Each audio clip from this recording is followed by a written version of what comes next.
honors on the 2023 Florence Hammerheads, and supporting them is one of the greatest joys of my year.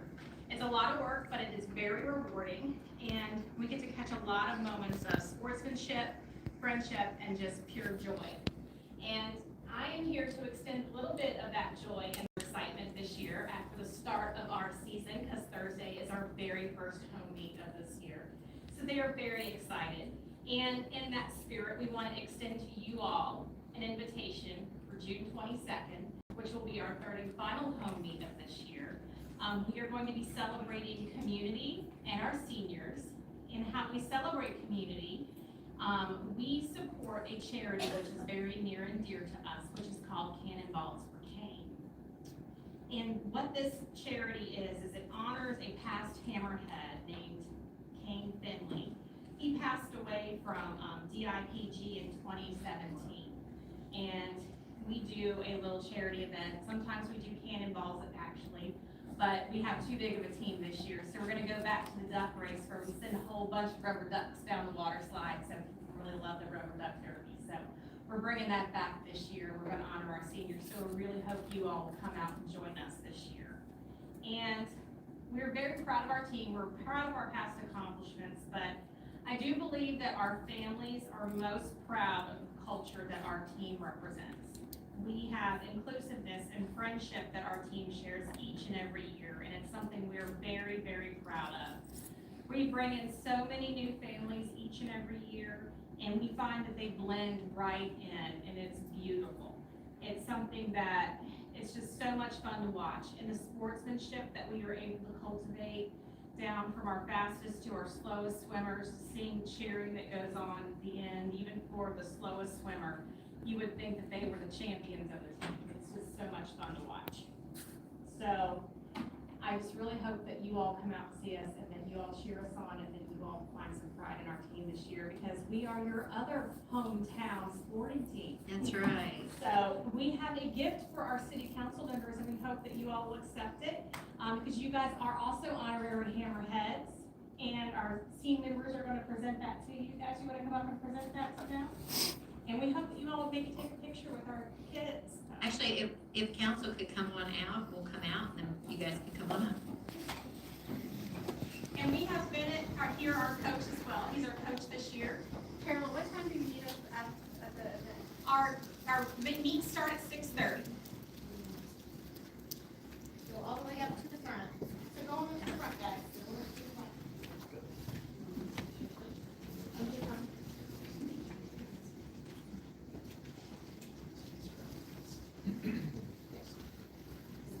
These t-shirts are just our way to say thank you so much for sponsoring our team, and to let you know that the main way that you sponsor our team is to help us with our coaching staff and our coaches this year. Most of them are actual prior Hammerheads, which is kind of cool. So we have Hammerheads that started swimming at 4 or 5 years old that are now coaching current Hammerheads. It's kind of awesome that that's something we're able to do. See if it looks okay, if it's live. Thank you.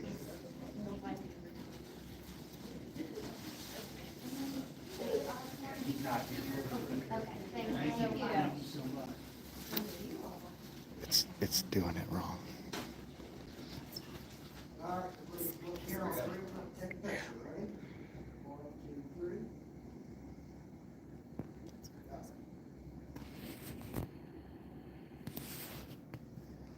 Well, I will be there Thursday night to cheer you guys on. Keep it like this. Thank you. Keep it like this.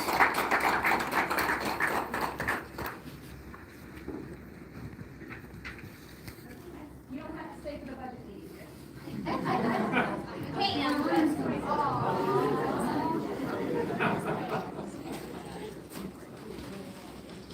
Speaking of budget, next item on the agenda is the Boone County Planning Commission budget presentation by Kevin Costello. Good evening, Mayor, council members. Appreciate the opportunity to present our budget request. Unfortunately, I'm an average swimmer, so I'm not. Although I did learn that the most important thing is you learn to swim, and make sure that if you're ever in a pool that you don't drown. I did pass out or distribute a number of copies of our budget. It's in a packet, it has lots of information in it. I'm not gonna go over every page of that.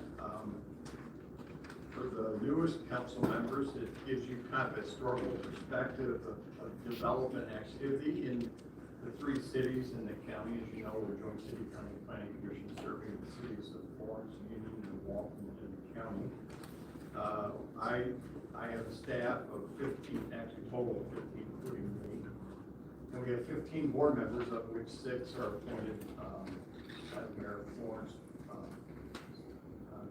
6 by the judge executive, as well as 2 appointed by the mayor of Walton, and then 1 by the mayor of Union. And those members, you know, are up. They normally serve 4-year terms. A lot of times they're reappointed. We have a real diverse group of board members, some new ones, which is good. It's always good to see some new faces. And our current chairman is a Florence appointee, Charlie Ralston. Some people may know Charlie. He does a great job. So what I want to do is kind of hit the highlights of our budget request. And again, our graphics, things we did for the fiscal year, what we're going to be doing next fiscal year. There's information in there about some, at one point, I know when Mayor Solomon was new, he wanted to know exactly kind of the types of things that we do. And so you have a description of those types of services. I did mention staff members. Right now, we just filled a position. We had a planner position we just filled, Steve Willard. And then we have a candidate we're interviewing for the preservation planner position this Thursday. We're hopeful that that person will be a good fit, good match, and then we'll be staffed up 100%. Like every agency, you know, we're getting retirements. It seems like we get 1 or 2 each year. But the good news is we're hiring good people, and it's very difficult to find good people these days. So I did send a letter to the mayor, it's dated April 26th, outlining our request, our total request for $10,200 $104. That's divided by GIS monies, as well as planning and zoning monies related to those services that we provide that are in the packet. We are meeting twice a month. Unlike our neighboring counties and planning commissions, they only meet once a month. We're doing that primarily, really the workload. And also we've got, we're working on the comprehensive plan, let's kick that off. We'll be hearing a little bit more about that in the future. We're going to be contacting the mayor's office and setting up a kind of a kickoff public outreach meeting in the city. We've decided to do that with the 3 cities individually, as well as the county. So we'll be doing that, and I'll be coordinating that with you, Mayor, as well as Josh on dates and so forth. And again, it will explain the process, the timetable, what goes into it, the benefits, etc. For those people that may not be familiar with that update. We update that every 5 years in the comprehensive plan. And again, I mentioned the planning commissions and new board members, obviously the Florence Board of Justice, exactly the same thing. You have a few new board members. If you look at the information, you know, some of the things that we're asking for, and the total request is a $10,805 increase. If you look at all the numbers, our total budget is $94,000 more than the current budget. But government funding is only $46,000 more, and it's only up about 3.5%.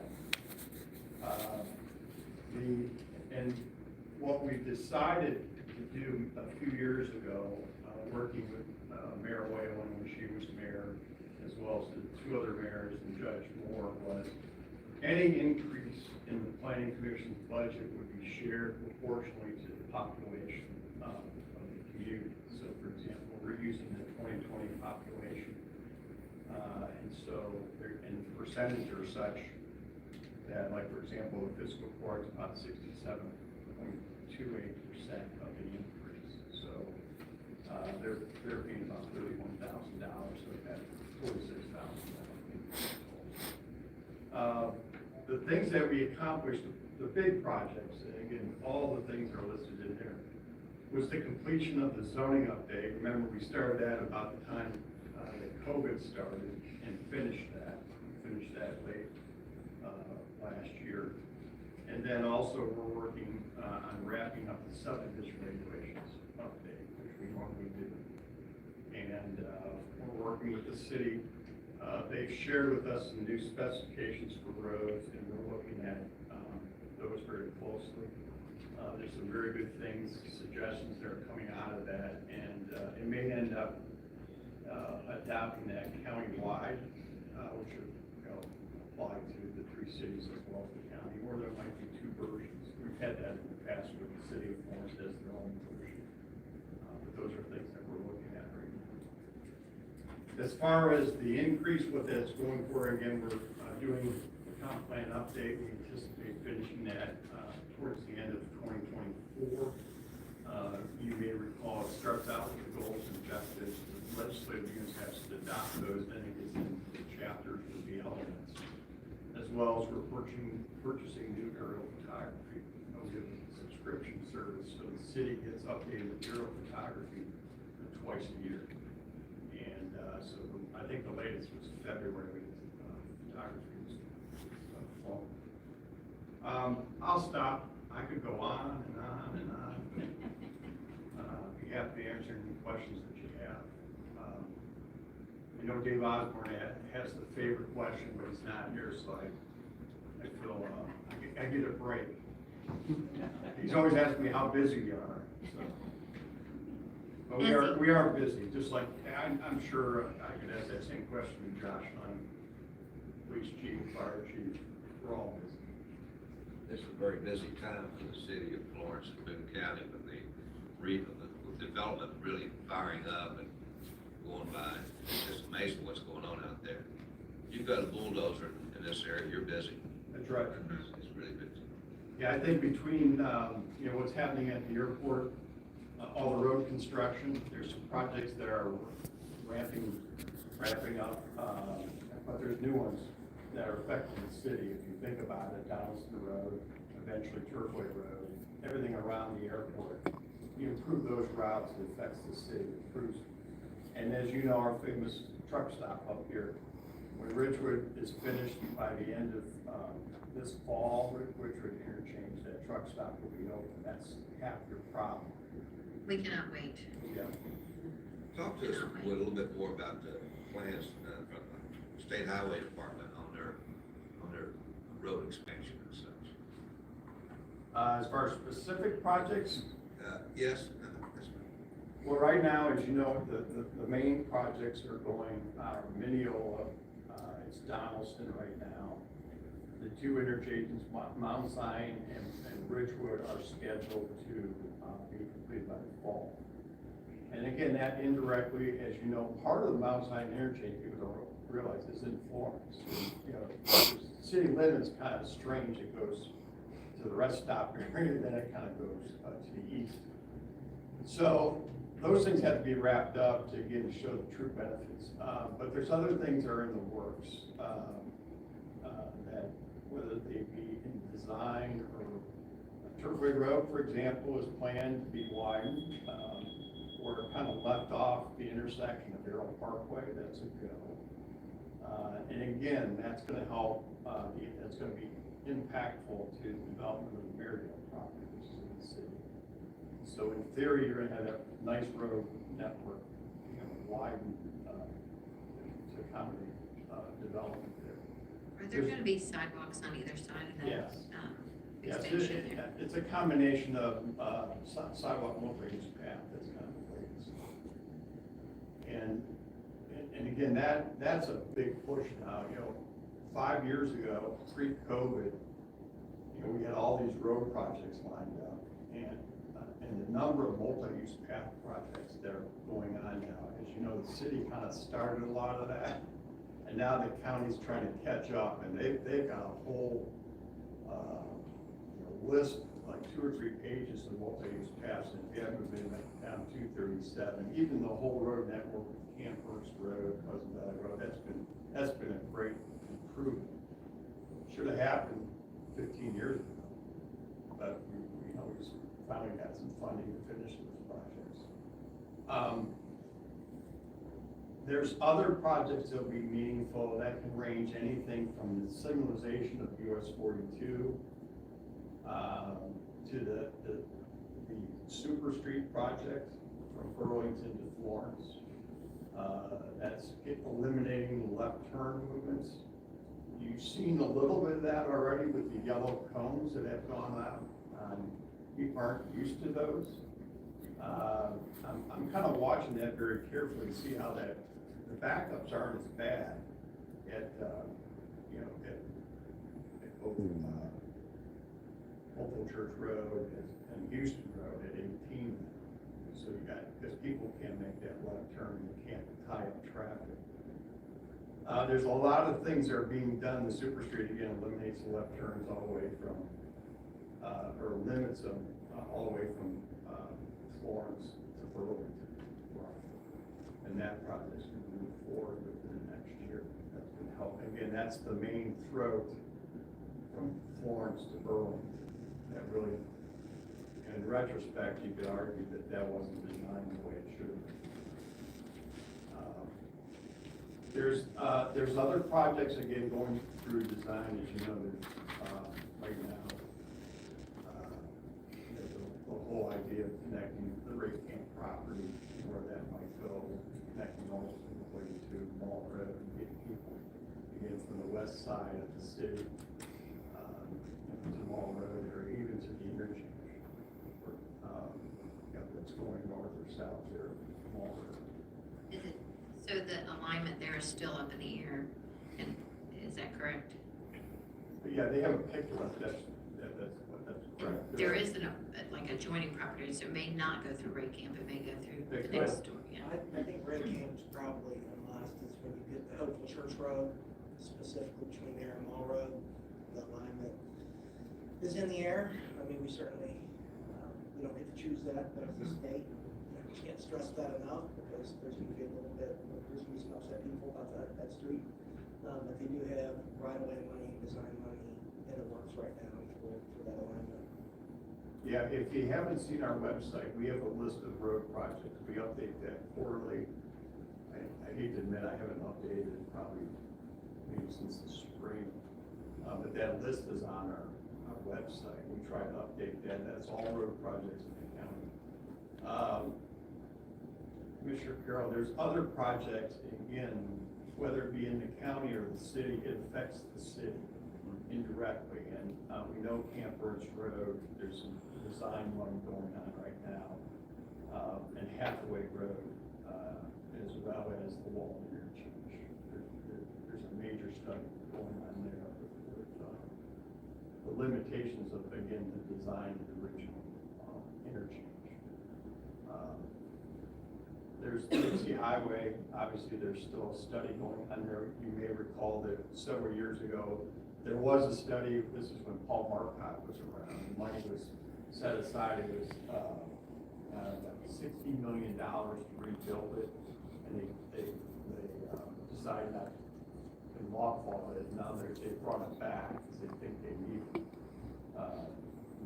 And again, it's one of those ones that probably should have been improved all the way from Industrial Road south of Richwood. That would be wide, whether it be a 3 or 5 lane road. That helps give us an idea what to look forward to in the near future. Yeah, I think the main ones would be Turfway, and I think the 18 were, And share with us the start and end of the improvements on Turfway. well, right now, the one, I believe, I don't know if it goes, I know it goes to at least Donaldson. I haven't seen anything kind of north towards 275 there. But it'd be where it ends now at Darrell. I have that jog, and it's like a 2-lane road.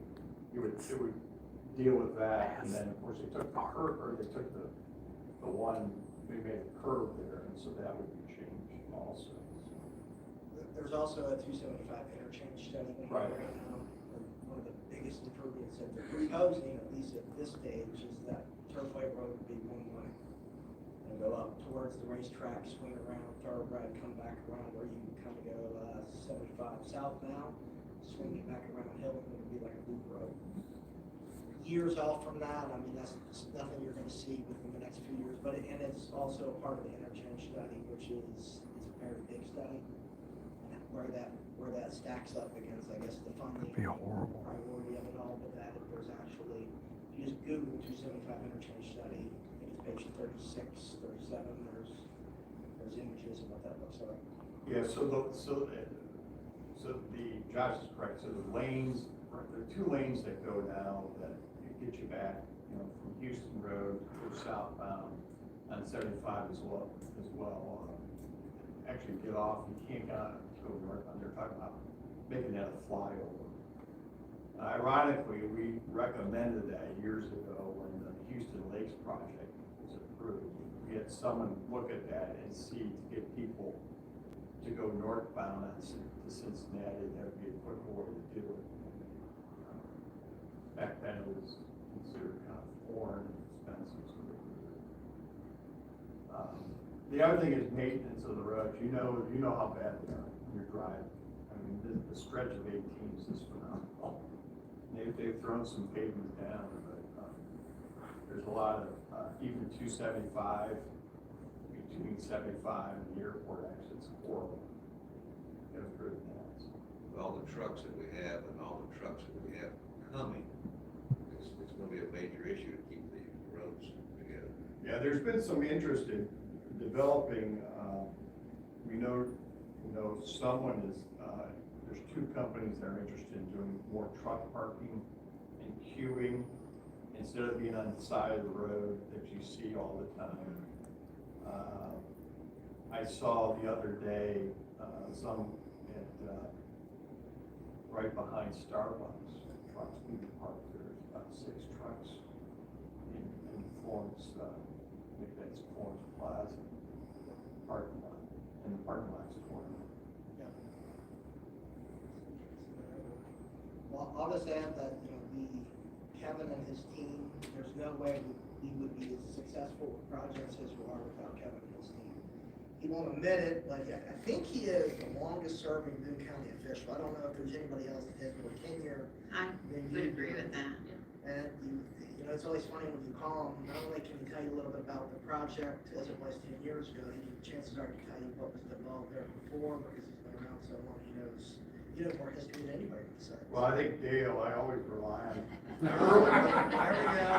early years, I rely on Dale, but it's interesting, we were just talking about, we have the original plans to the mall, and we scanned, and we actually got some of that from your office too. So we trade a lot when we find stuff like that that's very significant.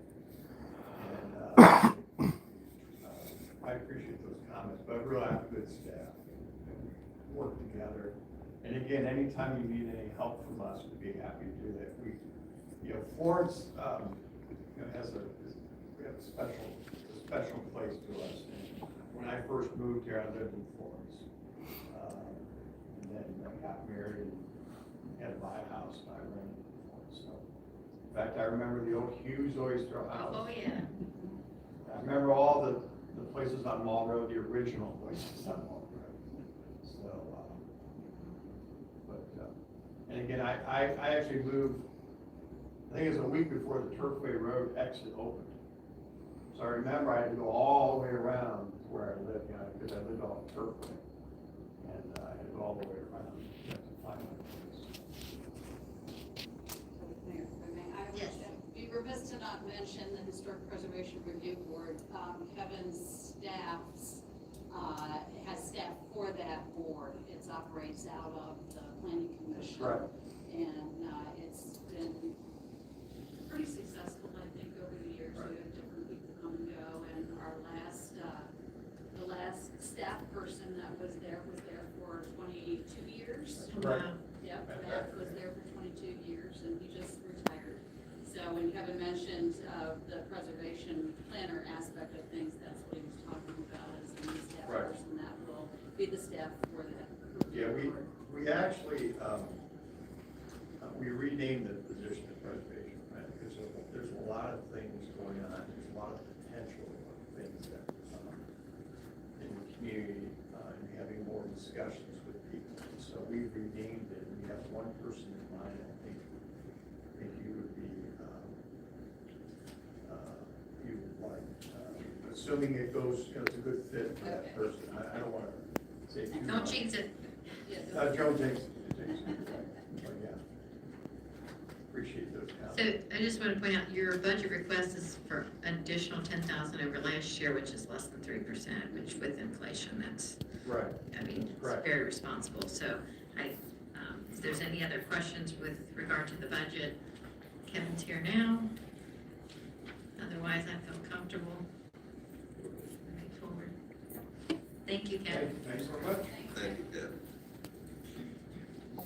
Next item on the agenda is a budget amendment number 2 for the fiscal year 2022-2023, and that is Ms. Chapman.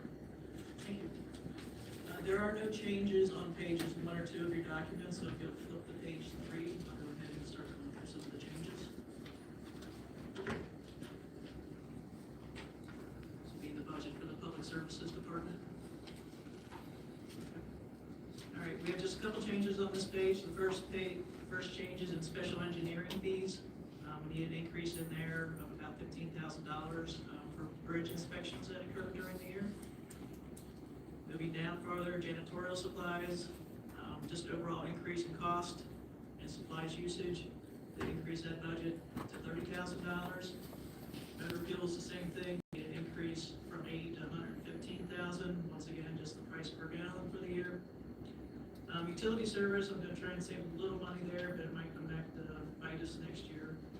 They're trending down slightly, but did change their billing system. And there's several accounts that I know we haven't been billed for yet, which I think eventually will catch up with us, and we actually asked them to do an audit of our accounts because everything is just so out of whack compared to what we've been used to. So we're gonna save a little money this year, but I might be coming back and asking you next December to put that money back in. And down the custodial line item, there's an increase there of $20,000, and basically that's just due to the increase in the rentals in the nature park and the cleaning that's being done up there. The next page is the police department budget. Just a couple changes here. The first change is in the workers' comp line item, an increase there from 180 to 195,000, and basically that's a result of the fiscal year 21-22 audit that was done. It came back. We had some significant changes in the pay plan that was adopted in September of 2021, and we also hired additional personnel. And the next thing is contractual services, just a small increase there of $10,000. That's just some of the new technology that the that the police department has, which along with new technology brings annual maintenance fees. On page 5 is the fire department budget. Just a couple changes here as well. The first line item is motor fuels. Again, cost, the price per gallon. Plus the fire department did put a 4th ambulance into service January 1st. And the next two, vehicle maintenance and insurance lawsuit, reimbursement of deductible. Both of these accounts need increases just for different issues that happen during the year. On page 6, there's no changes, so if you'll flip to page 7, please. The only change I have here is a transfer to the water and sewer fund in the amount of $3 million. We have received ARPA funds in the past, and the first major project that was used for the ARPA funds was the automated meter reading system. That was about $1.5 million that the water and sewer fund did. And they've also been doing multiple water projects with street projects in conjunction. So to reimburse the funds that they've used for those projects, I need to transfer $3 million back into the water and sewer fund to reimburse the ARPA fund money that they've used so far. And that will probably be reoccurring the next 2 years until we finish using the funds up. Similar amount? No, it'll be different amounts each year. It just depends on The amounts, the reason it's so high this year is because of replacing the automated meter reading system, because that was a $1.5 million project. So next year, the next couple of years, it'll just be a matter of reimbursing the, whatever street project's done, where they rip out and redo the water and sewer lines, whatever that portion is. So it should be smaller amounts in the next years. The next change is on page 10, the aquatic center. And I'm not gonna go through all the changes here, except just to let you know that all of the changes are basically to reflect the opening of the pool for the 23 pool season. So it would incur the costs throughout the year, plus whatever costs were incurred in May and June once the pool was open, since it splits two different fiscal years. Any questions on that? Which is kind of an overall, but that's basically what the changes have been made.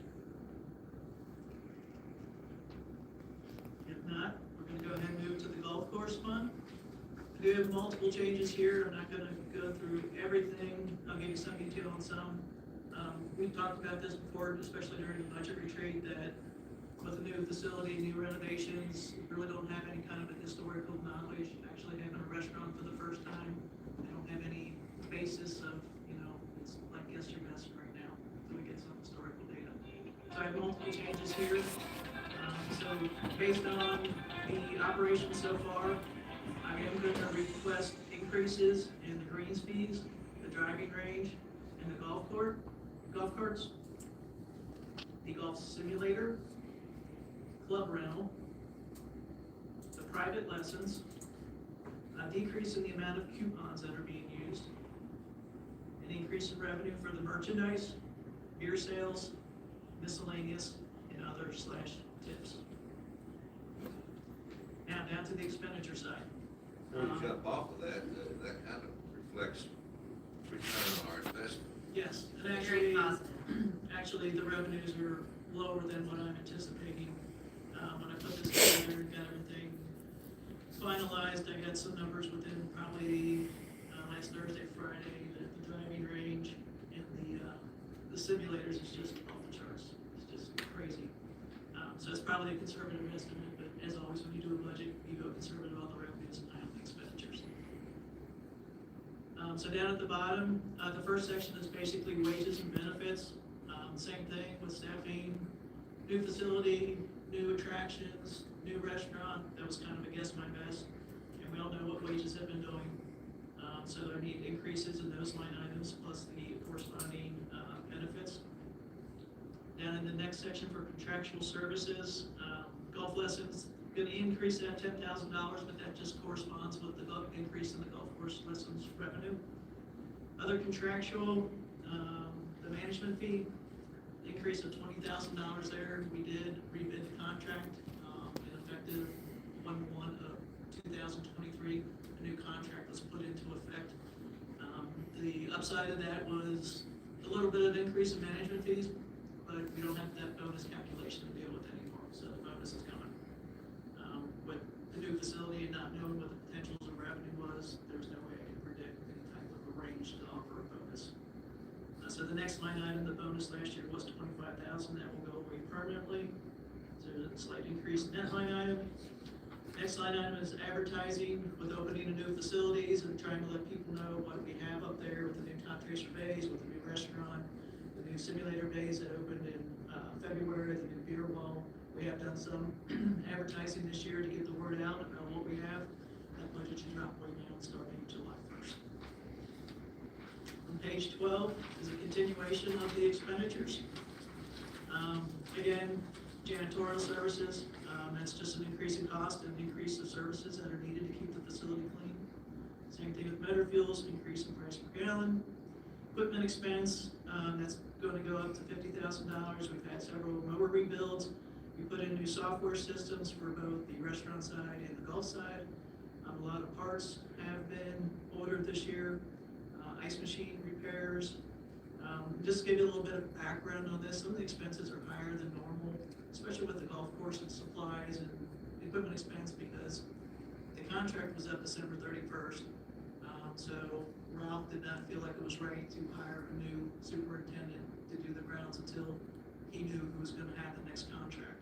So some things did slide last year. So now, because because of it sliding that last year and not knowing he was gonna get the contract back. Things kind of went on a hiatus, but once he got the contract back and everything, so he's hired 3 new people, brand new superintendent, and this guy's really good, and he's getting the course back in shape, so there's a decent amount of increases in expenditures that go with that as I move through these expenditures.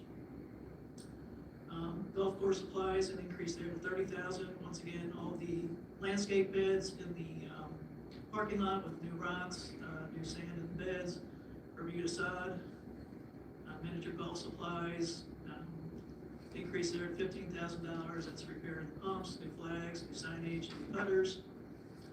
Range supplies, an increase there to 100,000. The amount of range balls that we've had to buy because of the business has been astronomical. Plus the top tracer bays, we do pay a monthly fee for the technology there. So that is included in there as well. It was a brand new fee. Fungicides and herbicides, just increasing cost. And like I said, new crew, trying to get the facility, the golf course up to specs as to what it should be. Golf simulator supplies increased to 30,000 after the simulators were put in. Ralph went down to the annual golf show and they actually offered a arcade package for kids for the simulator bays. So in order to outfit all the bays, it was a $15,000 investment there. And another one of those unplanned with new construction. Utilities and electric, we know what's going on with the cost there. Plus we have the heated bays and half the propane fire bays or fire pits on the concrete side, patio side. Building maintenance increased to 85,000 during the construction of phase 2, which is the simulator bays. We had lots of construction dust, which kept screwing up the HVAC system. The hood in the kitchen has been a problem since get-go because we've never really used that as a restaurant. It's more of a grill a hot dog on the grill and, maybe a hamburger patty or a chicken sandwich. So that grill has been a problem since we started, so we're trying to get that squared away, and last I heard, I think we're there. Next line item is increasing miscellaneous to 45,000. A lot of that is music on the patio for the 2022 patio season.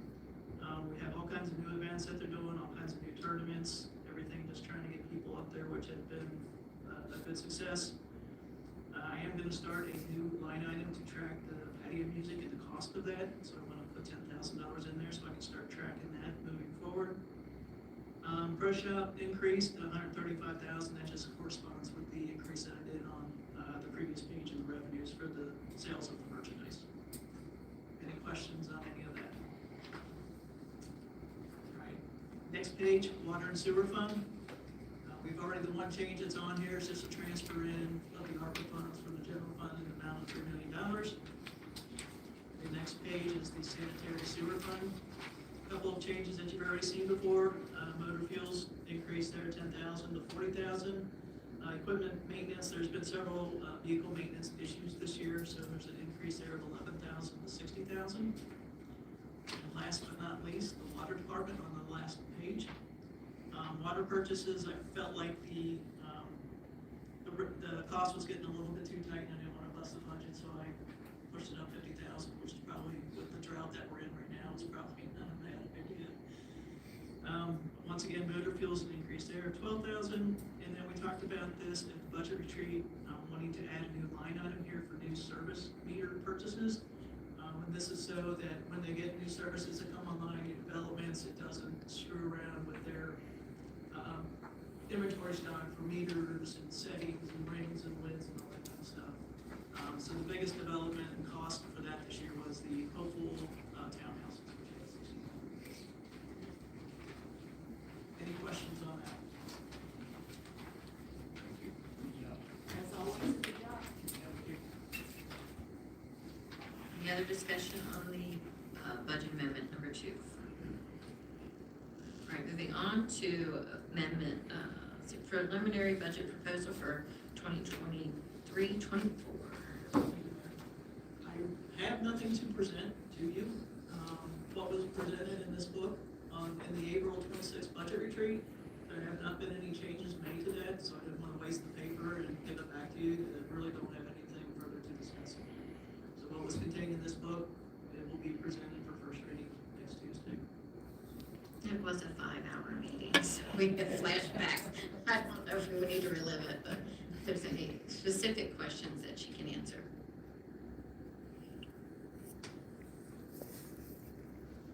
All right. Next is amendments to the job descriptions, authorized positions, and the pay plan. Thank you. Again, I'm not tired of hearing from me. Everything that we discussed at the budget retreat, we talked about adding 3 new positions. We talked about applying the COLA to the pay plan. We talked about the changes in the accruals and the carryover for vacation and sick time. We talked about the changes in the maximum payout for retirement, sick pay.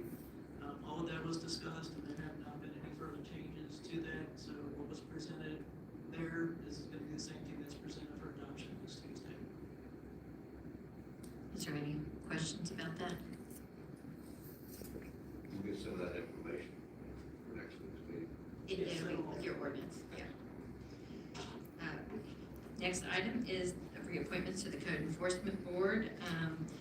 We will not take action until next week, but you should have at your place the bios for 2 of our members who have been on the Code Enforcement Board for quite some time, Mr. Johnson and Mr. Sharp, and they both agreed to serve another term. They do a great job, and it is our recommendation that you approve their reappointment.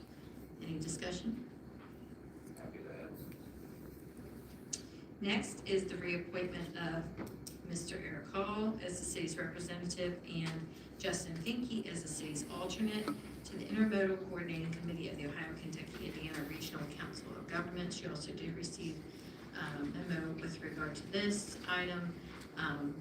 Eric has been on this board for quite some time. Mr. Hunt was the alternate, and we have rearranged the duties to allow Mr. Finke take as the alternate designee. So if there's no other questions, we will put that on the agenda. Next item is the mayor's report, and we did have our Florence Hammerheads here, so I was happy to have them tonight. We also attended Legacy Living's 1-year ribbon cutting earlier today. We presented them a proclamation. It was our pleasure to be introduced to a 96-year young veteran of the Army. He was also a pilot, and he worked for United Airlines as well, and he relocated here in World War II action. So that was really exciting to meet him, and just a great group of mostly ladies that at the Legacy Living, but they had a celebration there for their 1-year anniversary. Florence Aquatic Center is open for information regarding your membership, hours of operation, or passes. Please call 859-647-4619. Next Tuesday, June 13th, will be the last council meeting in council chambers. The renovation will begin next week. Beginning June 20, we will have our meetings on the lower level, Community Room C. That is so that we can improve this room, update the technology, update the microphones, update our ability to broadcast our meetings. So we are looking forward to increasing those efforts with our council room upgrade. On Flag Day, Wednesday, June 14th, the city will display American flags on Ewing Boulevard. Flag Day commemorates the adoption of the Stars and Stripes as the official flag of the United States.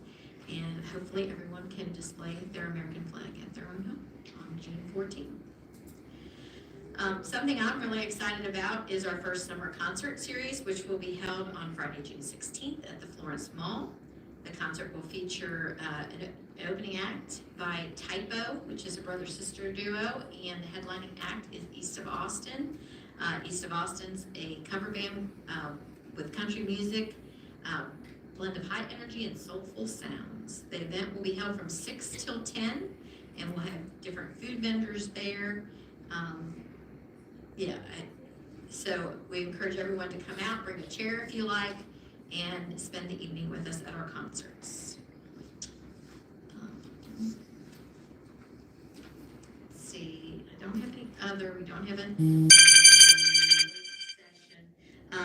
Is Does anyone on council desire recognition? Need a department head? Anyone in the audience? All right, I will entertain a motion to adjourn. Mr. Carroll, second by Mr. Brennan, all in favor? Yeah. I have it on silent. Oh, well, I don't think you missed anything at there at the end. They basically just. No, that was, they ended it, Yeah, yeah. it was done, so. All right, I'm going to get out of here. Me too.